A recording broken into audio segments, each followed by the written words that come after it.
The British countryside. For some, a place of work. For others, a place to retreat and recharge. But there is a dark side, an underworld of the vulnerable, fed by poverty and a lack of affordable housing. Homelessness in rural areas is on the rise, but it's often out of sight, with people living in woods, caves, or even camping on the edge of fields like here. And this makes it harder to spot and also harder to resolve.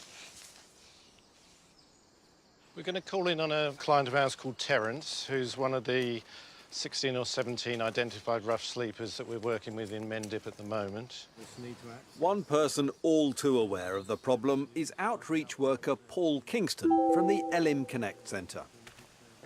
He's taking me out on one of his regular searches for rough sleepers here in Somerset. And what do you think of the particular challenges of homelessness in rural areas?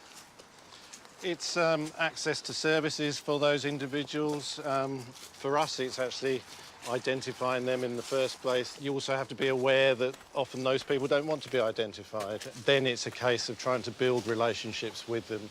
Paul has his work cut out, finding people and getting them the help they need. Down here. Okay. Wow, hidden away. Hiya, Terence. Yeah, it was a pilot. Hi, Terence. This is Tom from the Countryfile programme we spoke about. Terence, yeah, good to see you, mate. yeah, How you yeah. doing? Is it all right to sit Yeah, down yeah. here? Terence doesn't want his face shown as he fears for his safety. He's 67 and is a Falklands War veteran who served in the army for 22 years. Tell me, Terence, tell me your story. How'd you end up here? Slowly, bit by bit. Time, age, everything again takes its toll. And just ended up in this situation. But what's it like living out in a place like this in the winter, Terence? I don't only notice it. I don't know any different. Really? No, I don't know any different. How's your health these days? No, not good at all. Can't eat no more. I got teeth taken out and stomach problems, drink and everything, like. Would you want to live in a fixed building, a house, if you could, a flat? I got huge problems with the enclosed spaces. So the idea of actually being in a building, in a flat, does that appeal? Horrifies me. Horrifies. Crowds. I can't deal with crowds anymore. I can't deal with belligerent people anymore. Have you ever been attacked or assaulted on living rough?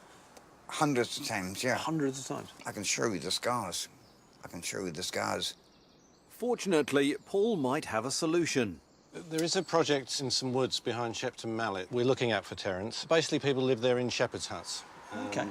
It's quite a small Christian-based community. Sounds like a really ingenious compromise, that, having some sort of structure but outside. There will be things to overcome to get him there, Sure. but hopefully it could be a long-term solution for him, yeah. It's the only way forward. You know, I'm not in a condition, you know, to take any more, like. You might be surprised to hear that more than 1 in 10 of all homeless cases are in the countryside. This isn't just a camping trip, it's a tough reality, and it's a problem that Countryfile is one of the first to highlight.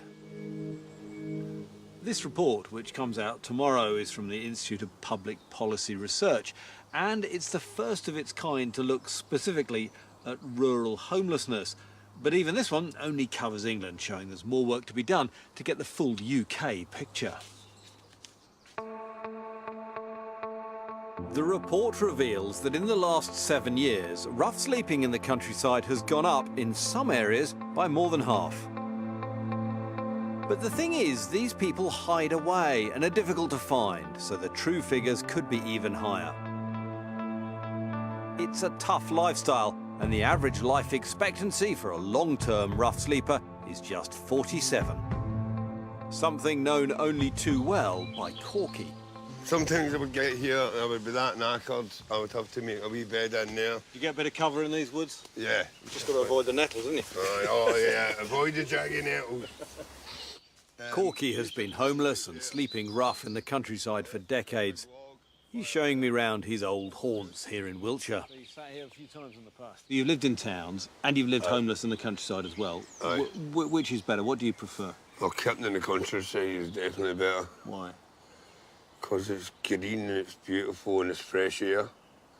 And you can see the stars.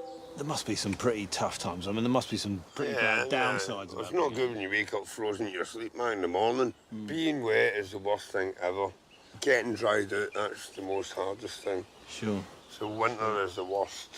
I couldn't even survive another winter outside, I don't think. The lifespan of people living rough is pretty short. Yeah. It's kind of mid-40s. Do you mind me asking how old? Apparently it's meant to be 47 and I'm 47. Yeah, really? Yeah. That's why, after so many years sleeping rough, Corky has finally found a place in a hostel and hopes to get housed. Yeah, my back's messed up, my neck's messed up, and I think, well, I get cramps all the time, and I've done myself in, and I've had enough. The stories of both Corky and Terence show how getting a roof over your head can really be a matter of life and death. The number of rural homeless is rising, but with budgets falling as more people need help and lives are at stake, what can we do? Well, that's what I'll be finding out later.